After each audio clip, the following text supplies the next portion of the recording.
এ বাবারে, সময় হচ্ছে 10টা 18 আর আমরা ঝাড়গ্রাম থেকে আছি মাত্র 7 কিলোমিটার দূরে। এইখানে আমাদেরকে সবাইকে সামনে সামনে এক লাইনেই যেতে হবে। জাস্ট ভিউ দেখো, এখন 41 মাইলেজ দিচ্ছে। ভিউ ভিউ জাস্ট ভিউ দেখো গাইস, জাস্ট ভিউ দেখো।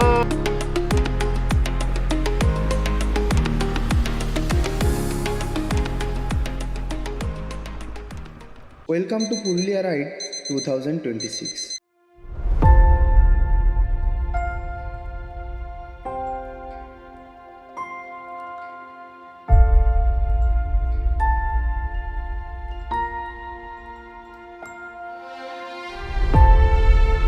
প্রতিদিনের ব্যস্ততা আর একই রকমের জীবনের ছন্দ থেকে একটু দূরে আজ আমরা বেরিয়ে পড়তে চলেছি পশ্চিমবঙ্গের লাল মাটির দেশ পুরুলিয়ার উদ্দেশ্যে।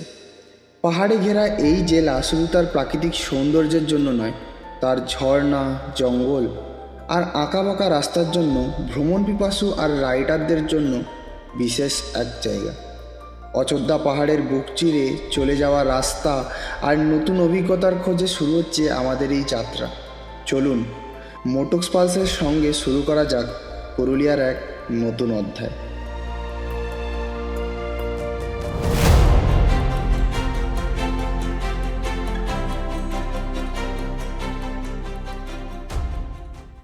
তো প্রথম এপিসোডে আপনারা দেখলেন যে আমি বাড়ি থেকে বেরিয়ে ফিউল আপ করে কোলাঘাটের সবার সাথে মিট করে চলে গেলাম খড়গপুরের দিকে। আর খড়গপুরে ব্রেকফাস্ট হওয়ার পর আমরা শুরু করলাম আমাদের পুরুলিয়া রাইড। তো এই পুরুলিয়া রাইডে যাওয়ার পথে কি কি হলো আমাদের সাথে তা সম্পূর্ণ এই ব্লগে আমি তুলে ধরার চেষ্টা করেছি। অবশ্যই ভালো লাগলে একটা লাইক কমেন্ট কিন্তু করেছিও। তো অলরেডি আমরা বেরিয়ে গেছি খড়গপুর থেকে। হ্যাঁ, লেফট সাইডে লেফট সাইডে লেফট সাইডে।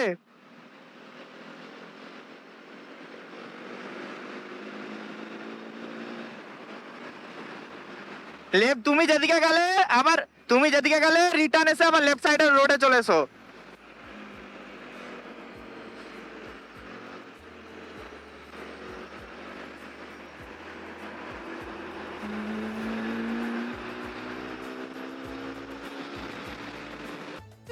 পুরো এখানে জ্যামই জ্যাম, আমরা পুরো লাইন আপ এই জ্যামের মধ্যে থেকে আছি। এইখানে একটুখানি রাস্তার কাজ চলছে, তাই আমরা সবাই আপাতত এখান থেকে যাচ্ছি।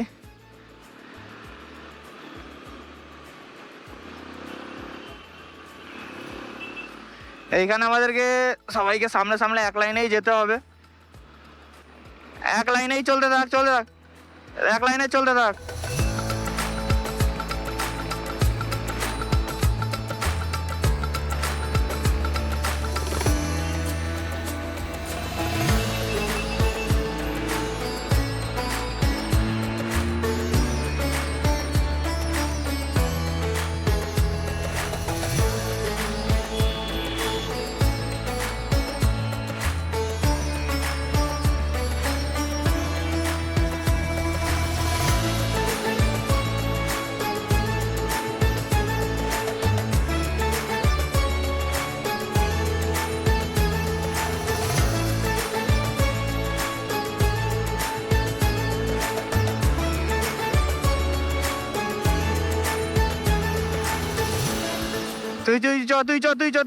তুই চ।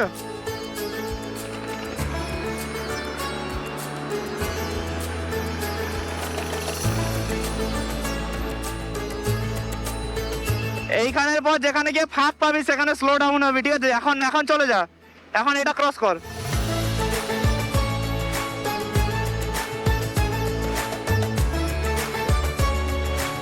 হ্যাঁ, এখন ঠিক আছে চল। এখন এখানটা চলো, এখানে জ্যামটা কাটে যতটা লাইন আপ যাচ্ছে যেতে দাও। এখন এখানে গ্যাপ মেনটেন হোক অসুবিধা নেই।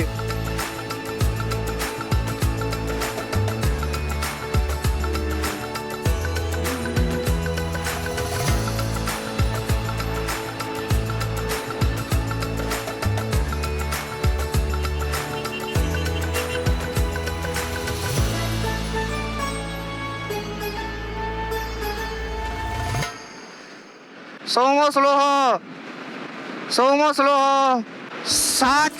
60 मेंटेन कर।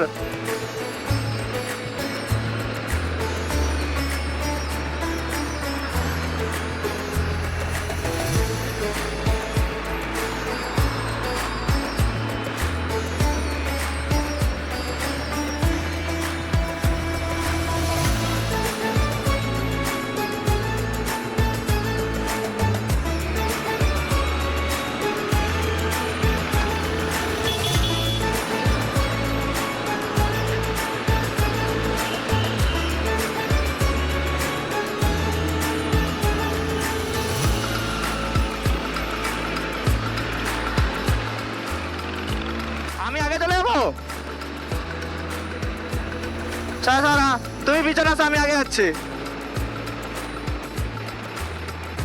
সাইড দাও, সাইড দাও, সাইড দাও, সাইড দাও।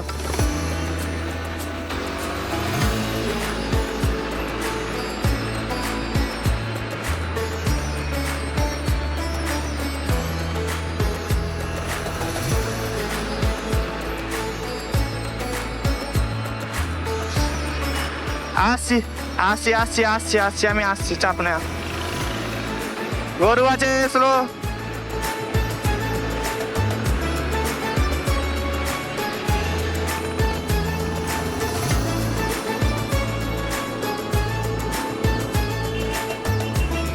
বেড়া বেড়া বেড়া।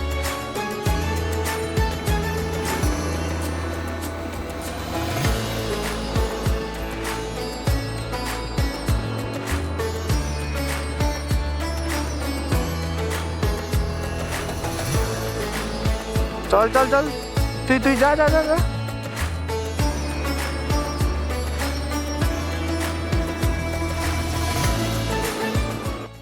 আমরা এখন যাচ্ছি জঙ্গলের ভেতর থেকে। অলরেডি ছোট ছোট হালকা হালকা ঢাল পাওয়া আমাদের অলরেডি চালু হয়ে গেছে। সময় হচ্ছে এখন 10:16। আমরা অ্যাপ্রক্সিমেট করছি যে 1টার মধ্যে ঢুকে যাওয়ার চেষ্টা করব। সময় হচ্ছে 10:18 আর আমরা ঝাড়গ্রাম থেকে আছি মাত্র 7 কিলোমিটার দূরে।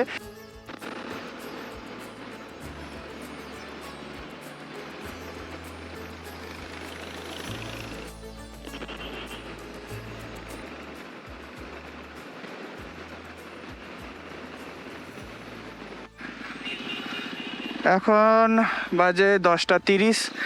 আমরা জাস্ট লোদাসুলির জঙ্গলটা ক্রস করে এবার আমরা ঝাড়গ্রামে অলরেডি এন্টার করে গেছি।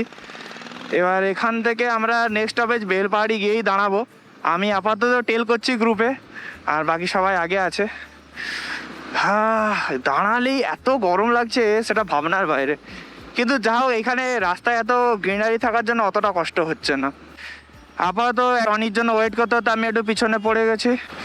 এখানে যা গরম, বাপরে বাপ, প্রচুর গরম। চারমাথানি মোড় থেকে সোজা বেরোবো তো? হ্যাঁ বুঝতে পারছি, ঠিক আছে। কি গরম লাগছে বাবা। এখন টাইম হচ্ছে 10:49 আর বিভৎস গরম লাগছে জ্যাকেটের ভিতর, কিন্তু কিছু করার নেই, সেফটি পারপাসে পরতেই হবে।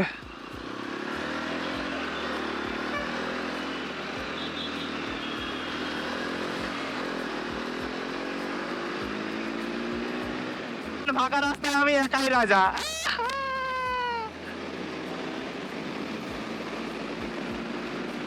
সেই মজা, সেই স্বাদ, সেই স্বাদ। এইসব জিনিস রাস্তায় নেমেই উপভোগ করতে হয়। নিজের গাড়ি কেন, তেল ভরো আর বেরিয়ে পড়ো, অত ভাবার দরকার নেই জীবনে কি পিছনে রয়ে গেল। এই যে আমি এখন যে ফিলটা পাচ্ছি, একমাত্র যদি তুমি রাইডে আসো নিজের বাইকে তখনই তুমি এই ফিলটা পাবে, না হলে কোনোদিনও পাবে না। মানে মারাত্মক লাগছে, মারাত্মক।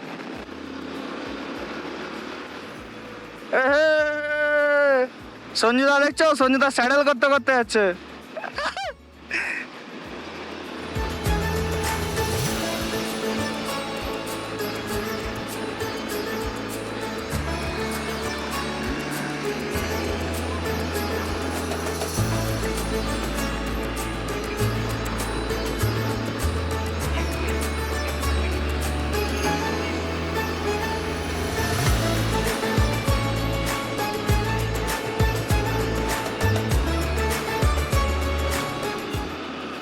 বেলপাহাড়ি আর আমরা এখন রাইট সাইডে নিচ্ছি।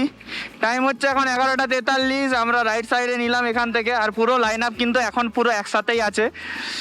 সামনে আছে ঋষভ দা আর আমরা দুজন এখন 7-7, দুই ব্লগার ভাই 7-7, দুজনে same same helmet, same same.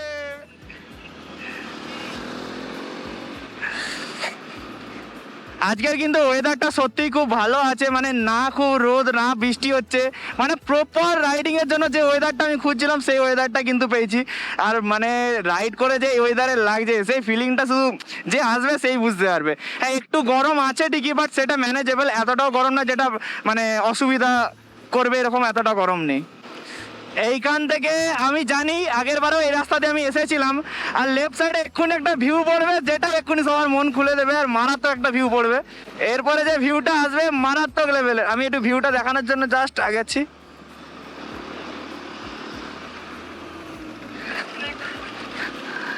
শুধু লেফট সাইডে ভিউটা দেখো জাস্ট অসম ভিউ। মানে এই ভিউটা আমি আগেরবারেও দেখে তখন আমার কাছে না কিছু ছিল, না কিছু রেকর্ড করার মতো কোনো অ্যাক্সেসরি ছিল না, বাট এখন এই ভিউটা আমি রেকর্ড করতে রে সামনে শুধু।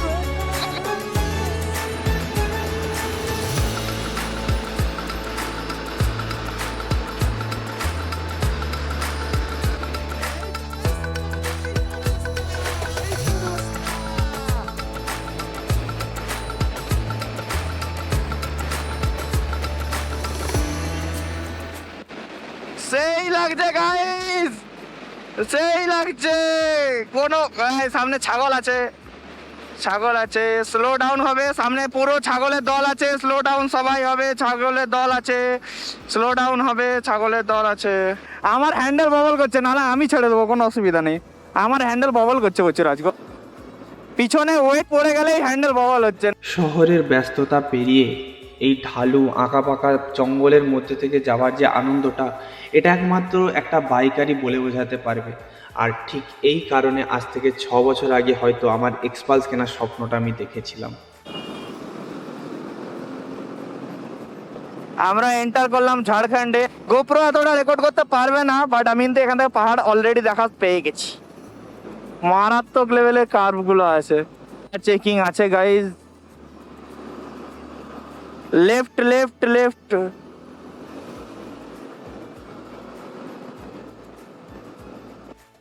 একটা বাইক রাইড শুধু রাস্তা পার করার নাম নয়, এটা নিজের সঙ্গে নিজের সময় কাটানোর নাম, নতুন মানুষকে চেনার নাম, নতুন জায়গাকে নিজের স্মৃতির অংশ করে নেওয়ার নাম। প্রতিটি বাঁক শেখায় ধৈর্য, প্রতিটি দীর্ঘ রাস্তা শেখায় এগিয়ে যেতে, আর প্রতিটা সূর্যাস্ত মনে করিয়ে দেয় গন্তব্যের চেয়ে কিন্তু যাত্রাটাই বেশি সুন্দর। আমার ভাই বোন দাদা দিদিদের কাছে একটাই অনুরোধ, শুধু গন্তব্যের জন্য নয়, নিজের জীবনের জন্যও রাইড করো। নতুন জায়গা দেখো, নতুন গল্প তৈরি করো, পরিবার আর বন্ধুদের সঙ্গে সময় কাটাও। তবে সব সময় নিরাপদে চালাও, হেলমেট পরো এবং ট্রাফিক নিয়ম মেনেই। পেছনে পুরো লাইন আপ কিন্তু দাঁড়িয়েছিল, আর আমি একটু এগিয়ে এসে দাঁড়ালাম কারণ ঋষভদা এখানে ছবি তুলবে বলছিল। তো আমাদের দায়িত্বটাই থাকে যে পুরো যে একসাথে গ্রুপ নিয়ে এসেছি, আর সেই গ্রুপ নিয়ে আমরা আগে এগোবো। তো এখানে যেহেতু গ্রুপের কিছু মেম্বার দাঁড়িয়ে গেছিলো, তো আমিও তাদের সাথে দাঁড়িয়ে যাই। সামনে একটা জেঠু দাঁড়িয়েছিল, সেই জেঠুর সাথে অনেকক্ষণ আমাদের কথা হলো, আর তারপরে আমরা কিন্তু বেরিয়ে পড়লাম। এরপর আমরা ঠিক করলাম আর কোথাও দাঁড়াবো না, শুধু সামনে একটু দাঁড়াবো পেট্রোলের জন্য, কারণ গাড়িতে পেট্রোল একটু কমে গেছে। যেহেতু আমরা ঝাড়খণ্ডের ভেতরে আছি, তো এখানে একটু পেট্রোল প্রাইস কম, তাই জন্য আমরা এখানে পেট্রোলটা ফিউল আপ করবো। আর ফিউল আপ করে কিন্তু আমরা সোজা বেরিয়ে যাবো অযোধ্যার দিকে। ঝাড়খণ্ডে এখন পেট্রোলের রেট চলছে 105 টাকা 43 পয়সা, আর আমার এখানে 583 সামথিং মতো তেল ভরলো। আপাতত এক্সপালসে মাইলেজ দিচ্ছে আমার 41 কিলোমিটার পার লিটারের মাইলেজ দিচ্ছে, এত জোরেও আসার পরে। কত ভালো বলো তো, এত জোরে যাচ্ছে, এখন 41 মাইলেজ দিচ্ছে।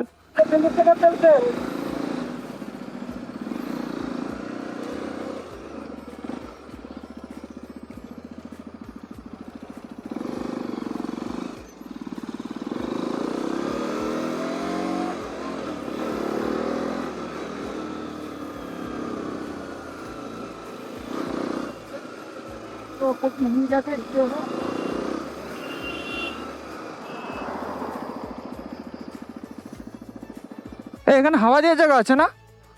এ বাবা,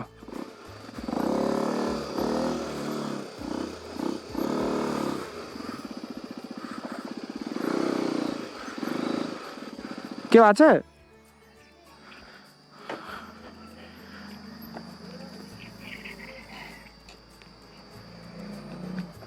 এটা হাওয়া দো।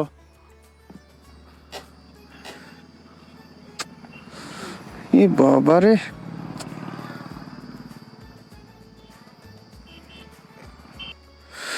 পিছনে দাও, পিছনে 45 দিয়ে দাও।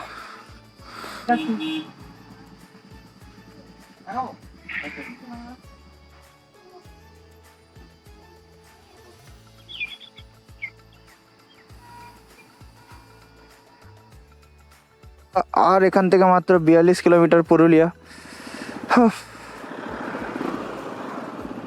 আজকে কিন্তু অনেক রাইডারদের সাথে এই রাস্তায় দেখা হয়েছে, আর এই রুটে আপাতত দেখতে পাইনি, কিন্তু অন্য রুটে কিন্তু রাইডাররা আমি দেখতে পেয়েছিলাম।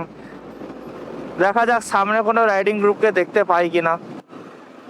অযোধ্যা 63 কিলোমিটার, আর আমি এই জাস্ট বলরামপুর ক্রস করলাম জামটা পেরিয়ে। পেছনে হয়তো 2-3 জন আছে। এই রেল ক্রসিংয়ের এখানে মাথা খারাপ করে দেবে আমি জানি।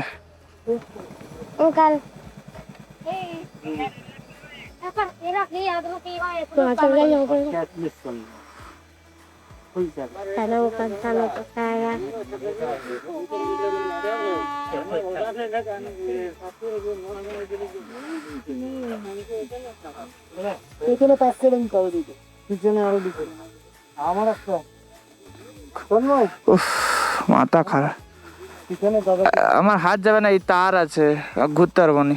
আর নেই চকলেট শেষ, যতগুলো ডিবার চকলেট ছিল শেষ হয়ে গেছে।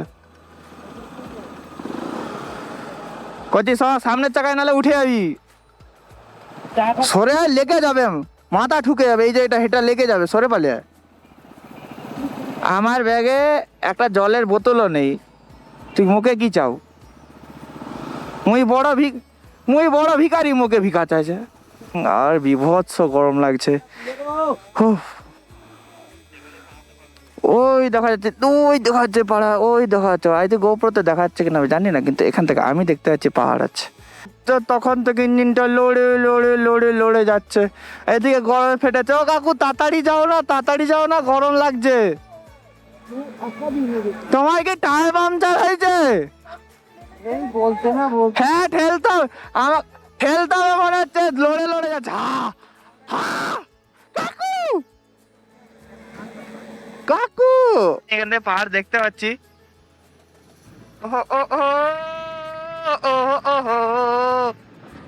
তো সামনে যে পাহাড়টা দেখতে পাচ্ছ ওটাই হচ্ছে অযোধ্যা। এটা হচ্ছে অযোধ্যার পাহাড়। আর অ্যাজ পার আমাদের গাইড সৌম্যদীপ বলছে এটা অযোধ্যা পাহাড়। যদি কিছু ভুল বলে থাকি তাহলে ওর নাম্বার দিয়ে দেবো, ওকে কমেন্ট বক্সে গিয়ে গালাগালি দিতে পারো। সামনে ভিউ জাস্ট ভিউ দেখো গাইস, জাস্ট ভিউ দেখো না এই ভিউয়ের জন্যই তো আসা। সামনে যেটা দেখতে পাচ্ছি আমি চোখে, সেটা হয়তো তোমাদেরকে দেখাতে পারবো না। এখান থেকে আলাদাই লাগছে। পাহাড় দেখতে পাচ্ছি কিন্তু পাহাড়ের মতো ওয়েদার পাচ্ছি না, কিছু করার নেই, ব্যাড লাক।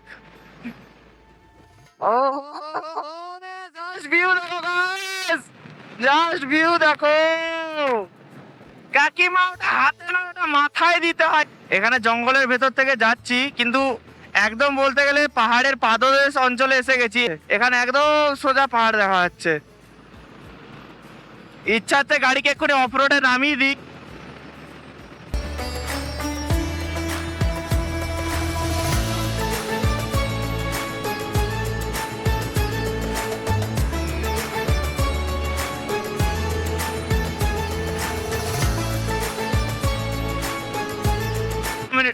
আমি আর 15 মিনিটে ঢুকে যাবো।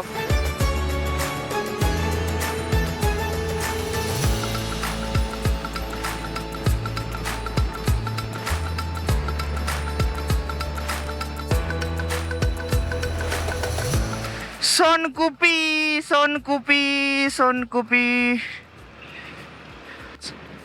আর আমার এখান থেকে হোমস্টে মাত্র রয়েছে 5 মিনিট। পেছনে অলরেডি সবাই আসছে, আর আমি একটু এগিয়ে এসেছি। আর ব্যাপারটা হচ্ছে যে প্রচুর গরম লাগছে। আমার এখন ইচ্ছে হচ্ছে একটা চিল্ড এসি রুমে বসে একটু ঠান্ডা জল খাই, এরকমই মনে হচ্ছে। বাট এখান থেকে আর বেশিটা নেই, আমার আর 5 মিনিট, 2.4 কিলোমিটার। এটা হচ্ছে যে একটু যদি বৃষ্টি হতো ভালো হতো। পুরোটা গরমে তো একটু যেন লাগছে, আর কিছু নয়। এমনি তুমি নর্মাল থাকা, রাইডিং জ্যাকেট এই গরমে পরে থাকা, দুটো কিন্তু একটা খুব ডিফারেন্ট বিষয়। যারা রাইডার তারাই এটা জানে যে যখন গরমের মধ্যে রাইডিং জ্যাকেট পরে চালাতে হয় তখন কতটা ভেতরে এক্সস্ট ফিল হয়, সেটা তারাই জানে। হ্যাঁ, এটা কি একটা টাইমের পর অভ্যাস হয়ে যায়, বাট অভ্যাস হলেও কিন্তু এটা ভালোই কষ্টজনক। যারা রাইডার তারাই জানে যে একটা রাইডিং জ্যাকেট পরে কনস্ট্যান্ট রাইড করা কতটা কষ্টকর। বলতে গেলে কিন্তু এখন 2:35 আর আমি অন টাইমই ঢুকে গেছি।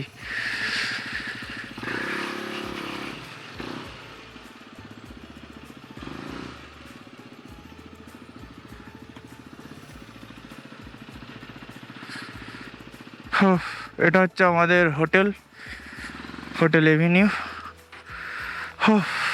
গরমে পুরো শেষ অবস্থা, পুরো ঘেমে চান।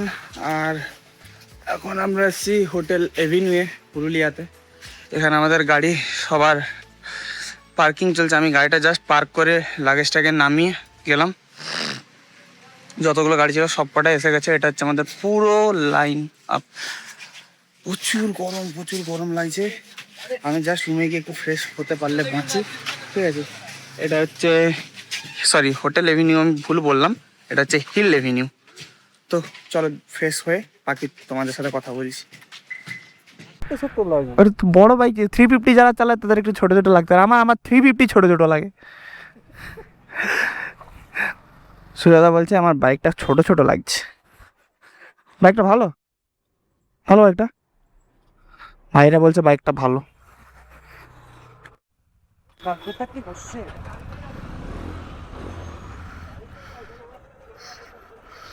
লুকটা যেটা দিয়েছি না, সবাই অ্যাটলিস্ট আমি এখন এই সময় যা রোড রিয়েকশান পাবো, মানে রাইডিং জ্যাকেট ট্যাকেট পরে তো অবভিয়াসলি সবাই দেখে, গাড়ি তো সবাই দেখে, কিন্তু এখন যে রোড রিয়েকশানটা পাচ্ছি সেটা একটা অন্যরকম রোড রিয়েকশান, ঠিক আছে।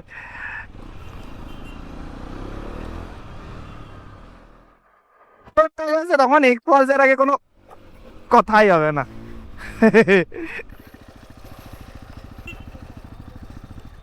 দাদা আমি দাঁড়াচ্ছি, তুমি যাও ওর পিছন। সানসেট হচ্ছে, সানসেটটা কিন্তু খুব সুন্দর লাগছে, খুবই সুন্দর। মানে একটা মেঘের পেছন থেকে সূর্য যেন মানে একটুখানি বেরিয়ে আছে। আমি লাইফে অনেক ধরনের সানসেট দেখেছি, এটাও একটা ওয়ান অফ দ্য বেস্ট সানসেটগুলোর মধ্যে একটা। পাহাড় আছে, মানে যেই ছোটোবেলায় সিনারিগুলো আঁকতাম না যেখানে পাহাড়ের পেছনে, তো এখানে কিন্তু সেই সিনারিটাই ক্রিয়েট হচ্ছে। বাইটার না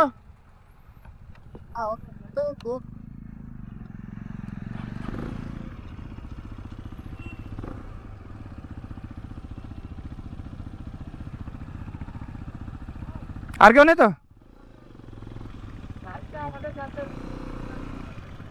গাড়িটা আমার তাতে আছে, হ্যাঁ এই গাড়িটা হ্যাঁ আমাদের তাতে আছে। আচ্ছা ঠিক আছে।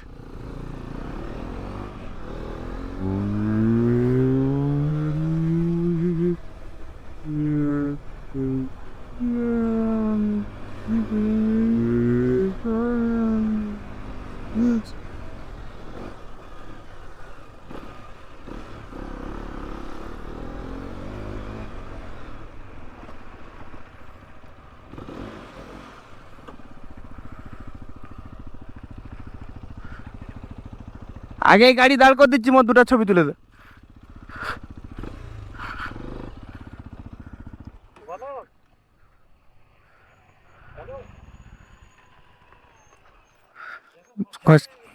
আর দুটো ছবি তুলে দাও। সানসেটটা হচ্ছে, আমি দাঁড়িয়ে পড়ছি, পুরো গাড়িটা যেন আছে তোমার সেরকম ছবিটার মতো। ধরো গাড়িটা পিছিল।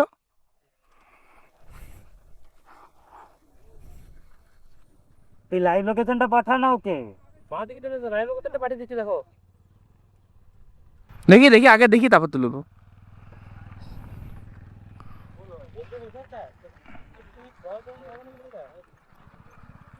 এটা একটা একটু দূর থেকে বলছিলাম, ছবিটা ভালো এসছে, একটু 5x 5x 5x 5x যাতে একটু ব্যাকগ্রাউন্ডটা আসবে আসবে। তুমি গাড়িটা সরাও, আসবে। তোমরা গাড়ি তো সরাও, আসবে না বলছি, গাড়িটা সরাতে হবে। আমি তুলে দেবো, তোমার ভালো করে তুলে দেবো, তুমি আমার গাড়িটা একটু ক্যা গুন্ডা মানেগা রে তু। ওর বেরে দেখ কনসেপ্টটা দেখ।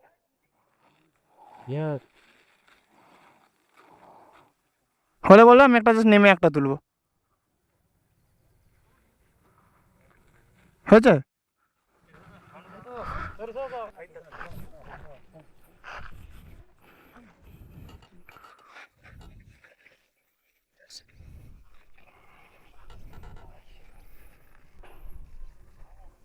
না গাড়িটা সরো, তোমার গাড়ি লাগাও।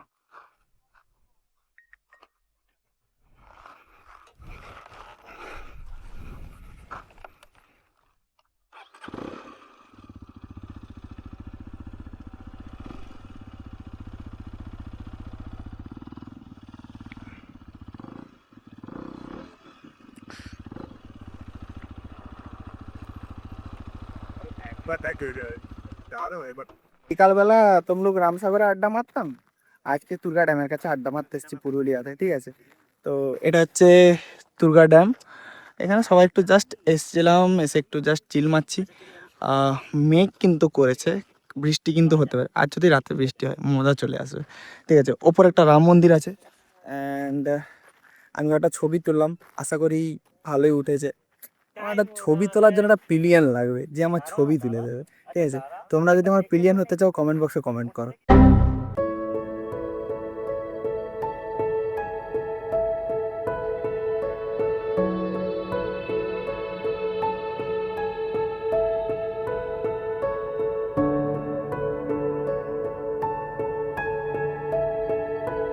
সারাদিন রাইড করার পর এই জায়গাটা আমাদেরকে একদম শান্ত করে দেয়। সত্যি বলতে এটা খুবই একটা সুন্দর জায়গা ছিল। হয়তো এটা পুরুলিয়ার খুব একটা পপুলার প্লেস নয়, কিন্তু আমার এই জায়গাটাকে খুবই সুন্দর লেগেছে। সারাদিনের ক্লান্তির পর যদি এখানে আমাকে কেউ প্রত্যেক দিন এসে বসতে বলে, আমি প্রত্যেক দিনই বসতে রাজি। তো এখান থেকে আমরা বেরিয়ে পড়লাম একটা নতুন জায়গার উদ্দেশ্যে, যেই জায়গায় তৈরি হয় পুরুলিয়ার ঐতিহ্যময় ছৌ নাচের মুখোশ। আর সেই মুখোশ গ্রামে গিয়ে কি কি দেখতে পেলাম, আর সেখানে লোকাল মানুষের সাথে দেখা করে কি কি কথা বললাম, এর পরের ভিডিওতে তা তোমরা দেখতে পাবে।